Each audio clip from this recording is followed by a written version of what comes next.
లేచి కొమ్మరి ఇంటికి కొమ్ము, అక్కడ నా మాట నీకు తెలియజేతును. నేను కొమ్మరి ఇంటికి వెళ్ళగా వాడు తన సారి మీద పని చేయుచుండెను. కొమ్మరి బీటమట్టితో చేయుచున్న కుండ వాడి చేతిలో విడిపోగా ఆ జిగటమాను మరలా తీసుకొని కొమ్మరి తనకి ఇష్టమైనట్టుగా దానితో మరి ఒక కొండ చేశాను.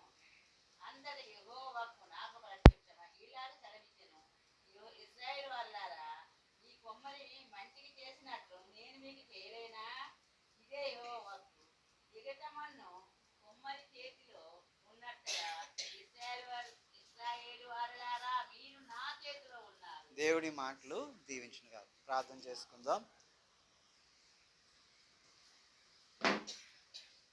చేసుకుందాం. దేవుడు మన మధ్యలో పెట్టబడిన ఇర్మియా గ్రంథము 18వ అధ్యాయం 18వ అధ్యాయము 1 నుంచి 6 వచనాలు దేవుడు మన మధ్యలో పెడుతూ వచ్చాడు. దీన్ని బట్టి మనం ప్రార్థనలో మరి దేవుడు మనతో మాట్లాడే మాటలు తండ్రి ఏం మాట్లాడతాడో మనము దాని కొరకు ప్రార్థన చేద్దాం. మహా గొప్ప దేవా, వందనాలైనా స్తోత్రాలు చెల్లిస్తున్నాము. ఇంతవరకు పాటలు పాడుతూ నేను మేము స్తుతిస్తూ వచ్చాం. అయ్యా తండ్రి, మా ముందు పెట్టబడిన కుమ్మరి అయ్యా తండ్రి నాయనా బట్టి నీకు వందనాలు చెల్లించుకుంటున్నాం తండ్రి. నువ్వు మాకు ఇచ్చిన నీ వాగ్దానాన్ని బట్టి వందనాలు. ప్రత్యేకంగా కృష్ణవేణి ఆంటీ గారిని, అంకుల్ గారిని, తండ్రి నాని గారిని, నాయన లలిత గారిని అయ్యా తండ్రి దేవారి కుటుంబాలన్నింటి మీద ప్రార్థన చేస్తున్నాం. సహాయం చేయండి. వచ్చిన ప్రతి బిడ్డలందరిని బట్టి నీకు వందనాలు. ఇక్కడ నీ వాక్యం కొరకు నాయన నిలబడుతున్న నాకు నీ యొక్క పరిశుద్ధాత్మ శక్తిని కుమ్మరించండి. దేవా, మాట్లాడుతున్న వాడు నీవే. మా అందరితో కూడా నీవు నీ యొక్క పరిశుద్ధ లేఖనంలో నుంచి మాతో మాట్లాడమని వేడుకుంటూ యేసు పరిశుద్ధ నామములో అడిగి వేడుకుంటున్నాం తండ్రి. ఈరోజు మన యొక్క వాగ్దానము లేదంటే దేవుడు మనతో మాట్లాడే ప్రత్యేకమైన మాట ఏంటనంటే, ఇక్కడ ఇర్మియా గ్రంథము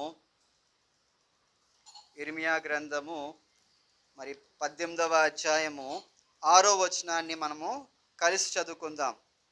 ఇర్మియా గ్రంథము 18వ అధ్యాయము 6వ వచనము కలిసి చదువుకుందాం. ఇశ్రాయేలు వారులారా, ఈ కుమ్మరి వంటి మంటికి చేసినట్లు నేను మీకు చేయలేనా? ఇదే యెహోవా వాక్కు. జిగటమన్ను కుమ్మరి చేతిలో ఉన్నట్టుగా ఇశ్రాయేలు వారులారా, మీరు నా చేతిలో ఉన్నారు. మరి ఈ యొక్క దేవుని యొక్క మాట దీవించునుగాక. ఈ యొక్క ఉదయకాల సంబంధు దేవుడు మనతో మాట్లాడుతున్న ప్రత్యేకమైన మాటలు ఇక్కడ మనం చూసినట్లయితే, ఇక్కడ దేవుడు ఒక క్వశ్చన్ మనకు వేస్తున్నాడు. ఏమిటి అంటే, ఇశ్రాయేలు వారులారా, ఈ కుమ్మరి మట్టికి చేసినట్లు నేను మీకు చెయ్యలేనా అని అంటున్నాడు. ఈ కుమ్మరి ఏం చేశాడు? మరి ఆ మట్టికి చేశాడు. ఏం చేశాడు? మట్టికి, ఈ మట్టి వట్టిది. మట్టి ఒకవేళ దానికి నీరు తగలకపోతే అది ఇంకా మరి ఎగిరిపోతుంది కదండి. మట్టి ఏమైపోతుంది? దానికి నీరు తడి తగలకపోతే ఈ మట్టి ఏమవుతుంది? ధూళిగా మారిపోతుంది. అయితే ఈ మట్టికి ఏం కావాలి? నీరు కావాలి. ఈ మట్టి నీరు ఏం చేస్తుందంటే దానికి ఒక మాయిశ్చర్ కలిగి దాన్ని ఒక ముద్దగా తయారవుతుంది. ముద్దగా తయారైన ఈ యొక్క మట్టి దానికి రూపము మరి ఎవరిస్తున్నారంటే కుమ్మరి వాడు ఇస్తున్నాడు.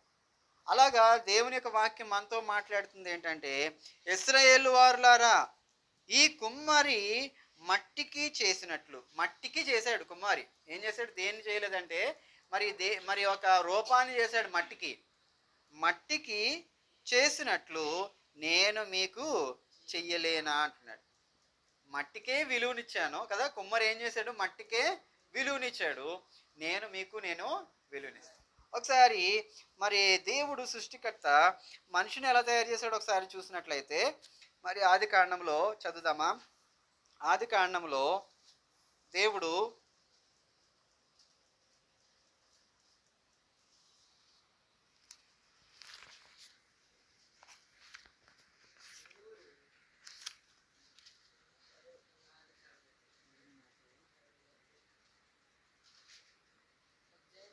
ఇక్కడ 2వ అధ్యాయము 7వ వచనంలో, దేవుడైన యెహోవా నేల మట్టితో నరుణ్ణి నిర్మించి వాని నాసికారంధ్రములో జీవవాయువును ఊదగా నరుడు జీవాత్మాయను.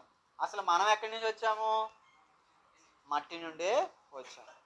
మరి ఇక్కడ దేవుని యొక్క వాక్యం ఏం చెలుపుతుందంటే ఆదికాండము 2:7 దేవుడైన యెహోవా నేల మట్టితో నరుని నిర్మించాడు. మనమందరం కూడా ఎలా నిర్మింపబడ్డామంటే నేల మట్టితోనే నిర్మింపబడ్డాము. నేల మట్టి నుండి మనం నిర్మింపబడి మనలోకి దేవుడు ఏం పోసాడు? జీవవాయువును పోసాడు. జీవవాయువును పోయగానే ఆ మట్టి ఏమైంది? ఒక మనిషిగా తయారైంది. ఒక మనిషి ఇక్కడ మనం చూసినట్లయితే ఇంకొక మరి సందర్భాలు మనకు తెలుసు. అక్కడ హెజ్కేలు గ్రంథంలో చూసినట్లయితే అక్కడైతే ఇవన్నీ కూడా ఎముకలుగా పడవేయబడిన ఇవన్నీ కూడా మరి ఒక అటు ఇటు చంద్రవెందులంగా పడిపోయిన ఎముకలన్నిటితో కూడా హెజ్కేలు గ్రంథంలో చూసినట్లయితే హెజ్కేలుతో అంటాడు దేవుడు, ఈ యొక్క ఎముకలు బ్రతుకగలవా? చదవమ్మా.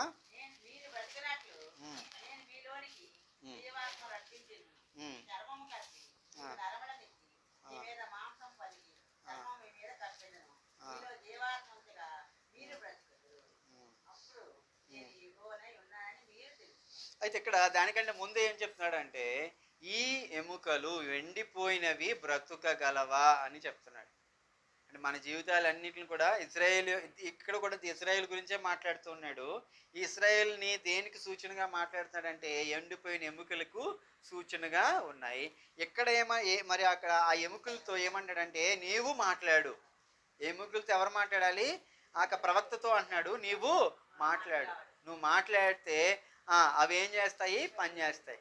మరి ఏ విధంగా అయితే ఎండిపోయిన ఎముకలకి దేవుడు మరి శరీరాలను ఇచ్చాడు, మరి జీవాన్ని పోసాడు. ఎక్కడ మనం చూసినట్లయితే ఇశ్రాయేలురా ఈ కుమ్మరి మట్టికి చేసినట్లు నేను మీకు చెయ్యలేనా?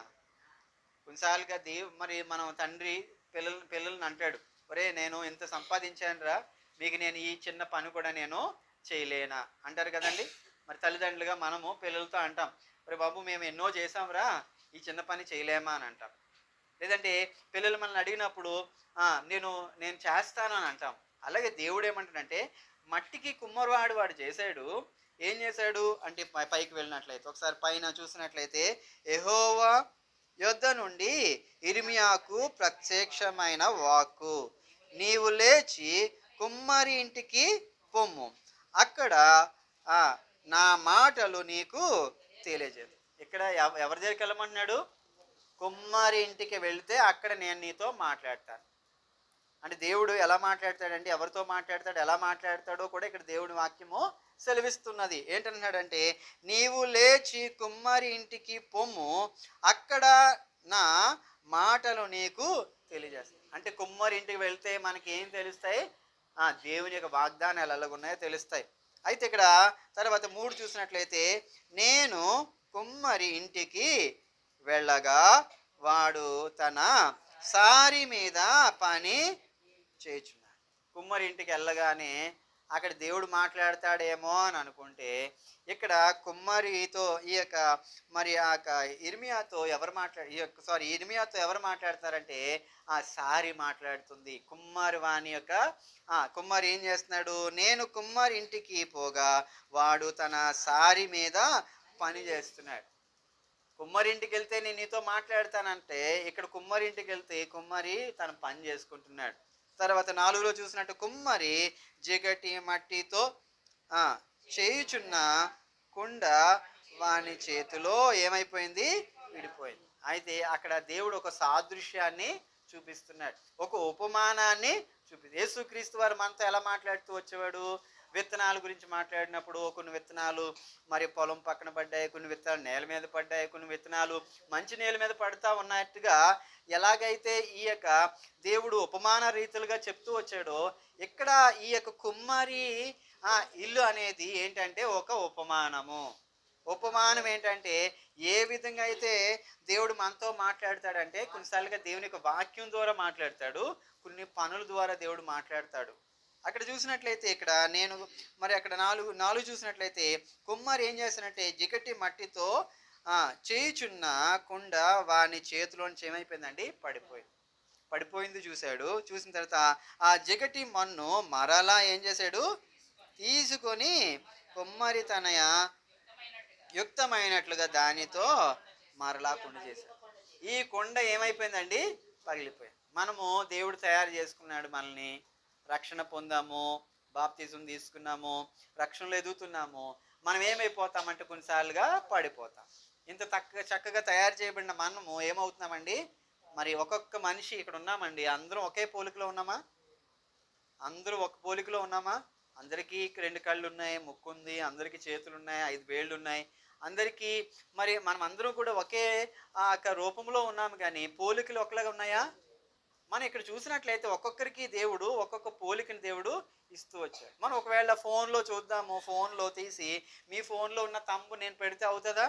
అవ్వదు. అంటే దేవుడు ఏం చేశాడు, రూపాలనే కాదు, మన స్వరూపాలనే కాదు, మన యొక్క మరి ముద్రలను కూడా దేవుడు వేరువేరుగా చేస్తూ వచ్చాడు. ఒకవేళ కళ్ళే చూద్దాము, మీ ఫోను ఒకవేళ ఫోన్ లాక్ అవుతుంది కదండి, ఈ యొక్క ఫోన్ ఏదైతే కెమెరా ఉంటుందో మీ యొక్క ఫేస్ ఐడి మరి నేను చూడగానే నా ఫోన్ ఓపెన్ అవుతుంది, మీరు చూస్తే ఓపెన్ అవుతుందా?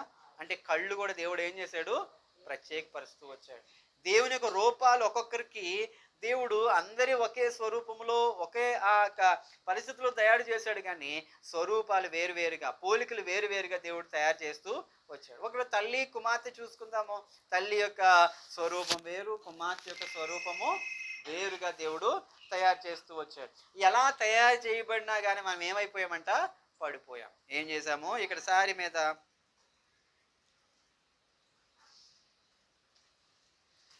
మరి కుమ్మరి జిగటి మట్టితో చేయుచున్న కుండ వాని చేతిలోంచి ఏమైపోయింది, పడిపోయింది. విడిపోయినప్పుడు ఏమైపోయిందంటే ఆ జిగటి మన్ను మళ్ళీ తిరిగి కుమ్మరి తనకు యుక్తమైన రీతిలో చేస్తాడు. ఇంతవరకు అయితే మరి సరిగ్గా చేయకపోయినా కానీ తర్వాత ఏం చేస్తాడు, చాలా జాగ్రత్తగా చేస్తాడు. అలా దాని గురించి ఇక్కడ సాదృశ్యంగా దేవుడు చెప్తున్నాడు, యుక్తమైనట్టుగా దానితో మరి యొక్క కుండను తయారు చేస్తాడు. మరి యొక్క కుండను, యుక్తమైన కుండ. ముందు ఏం కుండ, వట్టి కుండ అందుకుందాము, ఏదో మరి మామూలుగా తయారు చేశాడు, కానీ రెండోసారి తయారు చేసినప్పుడు ఏం చేస్తాడు కుమ్మరి, యుక్తమైన రీతిలో తయారు చేస్తాడు, జాగ్రత్తగా తయారు చేస్తాడు. నువ్వు ఒకసారి పడిపోయావంటే మళ్ళీ తిరిగి నిన్ను దేవుడు మళ్ళీ తిరిగి నిన్ను అదే స్థితిలోకి తీసుకొని రావాలంటే దేవుడు ఏం చేస్తాడు, యుక్తమైన రీతిగా దేవుడు నిన్ను చేస్తాడు. ప్రియమైన మరి దేవుని బిడ్డలంగా మనము మరి ప్రత్యేకంగా మరి ఆంటీ గారు, అంకులు, మరి తండ్రి, వారికి ఇచ్చిన 2 బిడ్డలు, కుమారుడు కుమార్తె, వారి కుటుంబాల్లో దేవుడు మరి ఇంతవరకు కొన్ని పరిస్థితులు వచ్చాయి, శ్రమలు వచ్చాయి, కష్టాలు వచ్చాయి. ఈ కష్టాల నుంచి దాటుకొని బయటకు వచ్చిన తర్వాత దేవుడు ఏం చేస్తాడు, యుక్తమైన రీతిలో వారిని తయారు చేస్తాడు. అలాగే ఇక్కడ యుక్తమైనట్టుగా దానితో మరి ఒక కుండను తయారు చేస్తాడు. ముందు చేసిన కుండ కంటే మరి ఒక కుండ చాలా యుక్తమైనది, దానికి ఇంకా అందాన్ని పోసినట్టుగా ఉంది. ఇలాగ దేవుని యొక్క వాక్యం ఒకటి ఉంది కదండి, అక్కడ ఏమంటాడంటే, నేను నా అరిచేతిలో నిన్ను చెక్కి ఉన్నాను. దేవుడు ఏం చేస్తాడంటే మనలను మన అరిచేతులతో ఏం చేస్తాడు, దేవుడు చెక్కుతాడు. ఆయన అరిచేతులతో మనల్ని ఏం చేస్తాడు, చెక్కుతాడు. ఆయన చెక్కిన మరి అందం ఏదైతే ఉందో చూడండి, ఒక్కొక్కరిని ఒక్కొక్క అందంలో దేవుడు తయారు చేస్తూ వచ్చు. మన పిల్లలే, కానీ వారికి దేవుడు వేరొక అందాన్ని దేవుడు చెక్కాడు మనల్ని. అయితే ఈ చెక్కిన మనలను దేవుడు, మనం ఏమైపోయామంటే మరి విడిపోగా, మరి దేని నుంచి విడిపోయాము, సృష్టికర్త నుంచి విడిపోయాము. ఆ కుమ్మరి ఏదైతే కుండ చేసిన కుండ మళ్ళీ విడిపోయింది. ఎలా తయారు చేశాడు దాన్ని, రూపం లేకుండా కిందని విడిపోతే ఆ విడిపోయిన కుండను ఏం చేశాడంటే మళ్ళీ తిరిగి సారి మీద వేసి మళ్ళీ యుక్తమైన కుండను చేశాడంట. అంతటా యెహోవా వాక్కు నాకు ప్రత్యక్షమై ఇలాగూ సెలవిచ్చాడు. మరి దేవుడు మళ్ళీ తిరిగి వచ్చాడు. ఒకసారి వచ్చినప్పుడు కుమ్మరింటికి వెళ్ళు, నేను నీతో మాట్లాడతానన్నాడు. అక్కడ కుమ్మవారి తన పని చేసుకుంటున్నాడు, కానీ దేవుడు మాట్లాడలేదు. కానీ ఎవరు మాట్లాడుతున్నారండి, కుండ మాట్లాడుతూ వచ్చింది. కుండ ఏం చేసిందంటే ఒక రూపం తయారు చేయబడింది, సారి మీద చేయబడినప్పుడు విడిపోయింది ఆ కుండ, మళ్ళీ తిరిగి యుక్తమైన కుండ తయారు చేయబడుతూ వచ్చింది. అప్పుడు చేయగానే ఆ కుండ ఈయనతో మాట్లాడినప్పుడు ఇక్కడ అయితే అంతటా యెహోవా వాక్కు మళ్ళీ తిరిగి వచ్చిందంట. ఇలాగూ సెలవిచ్చినట్టు ఏమని అన్నదంట 6 అందరు కలుద్దామా, కలిసి చదువుదామా. ఇశ్రాయేలులారా, ఈ కుమ్మరి మంటికి చేసినట్లు నేను మీకు చెయ్యలేనా అంటున్నాడు. మట్టి ఏమైపోయిందండి? కొండ అయిపోయింది. ఈ కొండగా అయిపోయిన మళ్ళీ యుక్తమైన మరి రీతిలో తయారు చేయబడిన కొండలాగా నేను నిన్ను చేయలేనా? ఎందుకు బాధపడతావు? ఎందుకు కష్టపడతా ఉంటావు? ఎందుకు ఇంకా బేజారైపోతూ ఉంటావు? ఎందుకు ఇంకా అయిపోయి వీళ్ళు ఇలా అయిపోయారు, వాళ్ళు అలాగైపోయారు అని ఎందుకు బాధపడుతూ ఉంటావు? కొండగా చేసినట్టుగా నేను నీకు చేస్తాను. ఆ కొండ ఏ విధంగా అయితే యుక్తమైన రీతిలో తయారు చేయబడుతూ వచ్చిందో నేను కూడా నేను రామా కూర్చోమ్మా మళ్ళీ నేను చేస్తానని చెప్పాడు. కుమ్మరి చేయలేనా అంటాడు. తర్వాత ఇదే యెహోవా వాక్కు. చదవండి.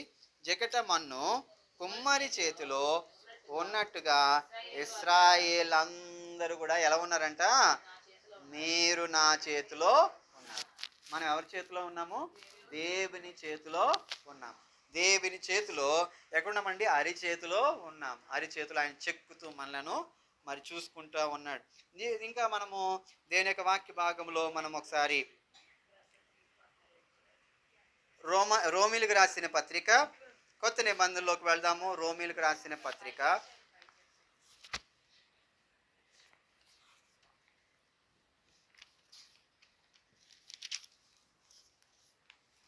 9వ అధ్యాయము.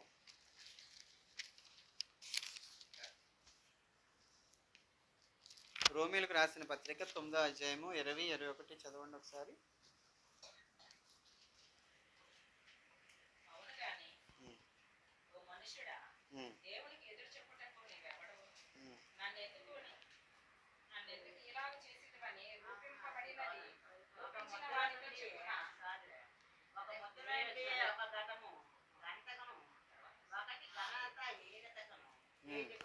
ఇరవై 21 కూడా, 2 కూడా. అవును కానీ ఓ మనుషుడా, చదవండి. దేవునికి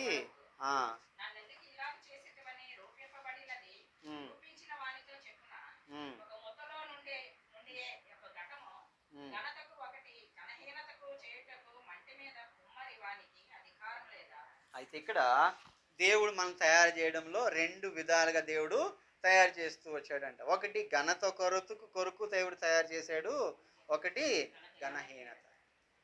అంటే నీవు సారి మీద పెట్టబడినప్పుడు ఘనత కొరక లేదంటే ఘనహీనత కొరక? అంటే నీ విలువ నీదే, మన విలువ మనదే, మన జీవితం మనదే.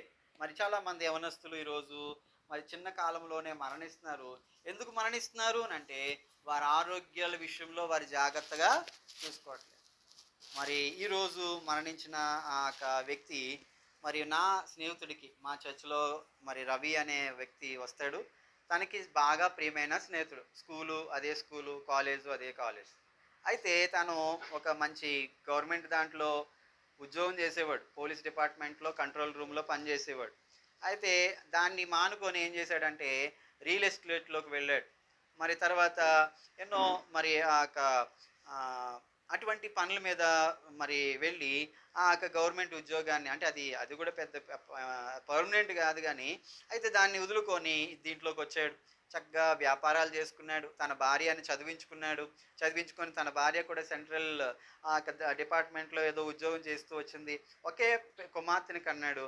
అయితే ఆయన ఏంటంటే చూసినట్లయితే సంపాదన ఏం చేయాలి? సంపాదించేయాలి, బాగా సంపాదించేయాలి, ఎక్కడ ఖాళీ ఉండకూడదు. మరి దానివల్ల ఏమైందో ఏటో తెలియదు. ఈరోజు యవనస్తులు ప్రత్యేకంగా మనం చూసినట్లయితే యవనస్తులు 2 రకాలుగా ఉంటున్నారు. ఒకలేమో ఇష్టానుసరిగా తింటూ ఇష్టానుసరంగా త్రాగుతూ వారి జీవితాన్ని పాడు చేసుకుంటున్నారు. కొంతమంది ఏం చేస్తున్నారంటే జ్ఞానం ఉన్నవాళ్ళు బాగా మరి చదువుకొని బాగా ఉద్యోగాలు చేసి బాగా గణించి ఎక్కడ రెస్ట్లెస్గా ఉంటూ వారి యొక్క మైండ్కి ఎక్కువ వారి ఉన్నదానికంటే ఎక్కువగా స్ట్రెస్ని ఇస్తున్నారు. దానివల్ల ఏమవుతున్నారంటే ఇక్కడ ఈ తాగేసి చచ్చిపోతున్నాడు, తాగకుండా మరి ఆరోగ్యంగా ఉండి మరి ఆ మైండ్కి స్ట్రెస్ అయ్యి కూడా చనిపోతున్నారు. ఈ రోజేనే కాదండి, మొన్నటి మా ఊరు వెళ్ళాము. మరి ఆ ఊర్లో ఆయన మరి మంచి ఉద్యోగం ఉంది ఆయనకి, గవర్నమెంట్ ఉద్యోగం. ఎంత ఉద్యోగం ఉన్నా కానీ ఆయన ఏం చేస్తాడంటే ఆయనకు ఒక 4 మరి ఆ మంచి పాలిచ్చే మరి ఆ మరి గేదెలు మేపుకుంటున్నాడు, మరి దాని పిల్లలు మేపుతున్నాడు, కోడులు మేపుతున్నాడు, ఇంటి పనులు, వ్యాపారాలు ఇవన్నీ చేస్తున్నాడు. అటువైపు స్కూల్లో చేస్తున్నాడు, ఇటువైపు ఇంటికి వచ్చి ఉదయం లెగుస్తాడంట, లెగిసి అన్నీ కూడా పొలం మీద ఉన్న పనులన్నీ చేస్తాడు, గేదెల పనులన్నీ చేసుకుంటాడు, పాలు ఇస్తాడు, పాలు పంజబెడతాడు, అన్నీ చేస్తాడు. మరి ఆ గేదెకి కావాల్సిన ఆహారాన్ని సిద్ధపరుస్తాడు, స్కూల్కి వెళ్ళిపోతాడంట, మళ్ళీ తిరిగి వస్తాడంట, మళ్ళీ ఇదే పని. ప్రియమైన దేవుని బిడ్డలారా, మనకి దేవుడు ఎంత శక్తి ఇస్తే అంతే పని చేయాలి మనం. మనకి అందుకనే కదా మనకి గవర్నమెంట్ వారు మనకి కొన్ని ప్రైవేట్ సంస్థలు ఏం చేస్తాయంటే మరి 8 గంటలే పని చేయాలి కదండి, లేదంటే మరి 10 గంటలు పని చేయాలి. ఇంకా మనం చూసినట్లయితే ప్రైవేట్ పనులు ఏమైపోయాయంటే 12 గంటలు పని చేయించుకుంటున్నారు. ఇంత పని చేయించుకున్న వారు వారి జీతాల గురించి చూసినట్లయితే 10,000 మనకి ఇవ్వాలంటే 50,000కి సంబంధించిన పని చేయించుకొని మనకి 10,000 ఇస్తారు. అంటే దాన్ని టెక్నికల్గా ఎలా వాడతారంటే 10x, నీకు 10x ఇవ్వాలంటే వాళ్ళు 50x వర్క్ నీతో చేయించుకోవాలి. అంత ఒత్తిడి ఈరోజు ఎక్కువైపోతూ వచ్చింది. అందుకనే యవనస్తులు ఒత్తిడి వల్ల దేవుడు మరి వారు మరణిస్తున్నారు. ఇక్కడ మనం చూసినట్లయితే మనము ఎవరికి సంబంధం అంటే దేవునికి సంబంధం. మనం ఎవరి సృష్టి అంటే దేవుని సృష్టి. ఈ సృష్టి దేవుడు ఎక్కువ పని చేయడానికి కూడా దేవుడు ఒప్పుకోడు కదండి. మన పిల్లల్ని ఎక్కువ పని చేయడానికి ఒప్పుకుంటామా? ఒప్పుకోం. మన పిల్లల్ని ఎక్కువగా చదువుకోవడానికి కూడా ఒప్పుకోం. మన పిల్లల్ని ఎక్కువ ఒకే పని చేస్తే మనం వద్దు అంటాము. అలాగే దేవుడు కూడా మనకి దేవుడిచ్చిన శరీరాన్ని మనం ఏం చేయాలి? మనం భద్రపరచుకోవాలి. దేవుడు మనకిచ్చిన ఈ యొక్క ఆరోగ్యాన్ని మనం ఏం చేసుకోవాలి? కాపాడుకోవాలి. ఇచ్చిన ఆరోగ్యాన్ని కాపాడుకోకపోతే నీ చేతిలో నీ జీవితాన్ని నీవే నాశనం చేసుకున్నావు. ఇక్కడ మరి దేవుడు తయారు చేశాడు రెండిటిని ముద్దతోనే తయారు చేశాడు. ఘనతకు ఒకటి, ఘనహీనతకు చేయుటకు. మరి మట్టి మీద ఉన్న కుమ్మరి ఏదైతే తయారు చేస్తాడో, మట్టితో చేశాడో, అది 2 విధాలుగా కుమ్మరి చేస్తాడంట. ఒకటి ఘనతకు చేస్తాడంట. చూడండి, మనకి ఫ్లవర్ వాజులు మరి ఇక్కడైతే లేవు, మరి చూసినట్లయితే ఆంటీ నెక్స్ట్ కొనేస్తారేమో. అయితే మనము ఫ్లవర్ వాజుని చూసినట్లయితే మరి అది 10 రూపాయలకు దొరుకుతుంది కదండి. మట్టితో అయితే ఏం చేస్తుంది? 10 రూపాయలకు దొరుకుతుంది. కొన్ని వేలు పెట్టుకున్నది ఏంటి, దాని మీద ఎంతో ఎంబ్రాయిడరీస్, డిజైనరీస్ ఎంతో ఉంటాయి. ఈరోజు మనం చూసినట్లయితే ఘనతకు తయారు చేస్తాడంట కుమ్మరి, ఘనహీనతకు కూడా తయారు చేస్తాడంట. అందుకే నీవు ఎలా చేసి పడ్డావు? ఇక్కడ మరి అన్నాడు కదా, ఏమన్నాడు? ఓ ఇశ్రాయేలారా, ఈ కుమ్మరి మట్టికి చేసినట్లు నీవు నేను చేస్తాను. మట్టికి ఎలా చేస్తున్నాడు? 2 రకాలుగా చేస్తున్నాడు. కుమ్మరి మట్టితో చేస్తున్నాడు. 2 ఏం చేస్తున్నాడు? ఘనతకు చేస్తున్నాడు, ఘనహీనానికి కూడా చేస్తున్నాడు. మరి ఈరోజు మనం చూసినట్లయితే చాలా కుండలు దేనికి పనిచేస్తారంటే పడేయడానికి కదండి. ఒకవేళ ఈ యొక్క మరి సమాధులు అవ్వచ్చు, కొన్ని వేరు వేరు కార్యక్రమాలకి దానికి ఏంటి, ఘనహీనానికి పనిచేస్తాడు, ఘనతకు కూడా పనిచేస్తుంది కుమ్మరి, మరి మట్టి కుండ. అయితే నన్ను కూడా దేవుడు ఘనంగా చేయడానికే దేవుడు తయారు చేస్తూ వచ్చాడు. అందుకనే మనం పాడుతూ వచ్చాం కదా, ఏంటంట, ఏం పాడాం పాట? కుమ్మరి ఓ కుమ్మరి జగతుత్పత్తి దారి, జిగట మన్నైన నా వంక చల్లగా చూడు మయా, చల్లగా చూడు మయా. కుమ్మరి ఓ కుమ్మరి జగతుత్పత్తి దారి, జిగట వంక చల్లగా చూడు మాయా, చల్లగా చూడు మాయా. 2 తిమోతి 2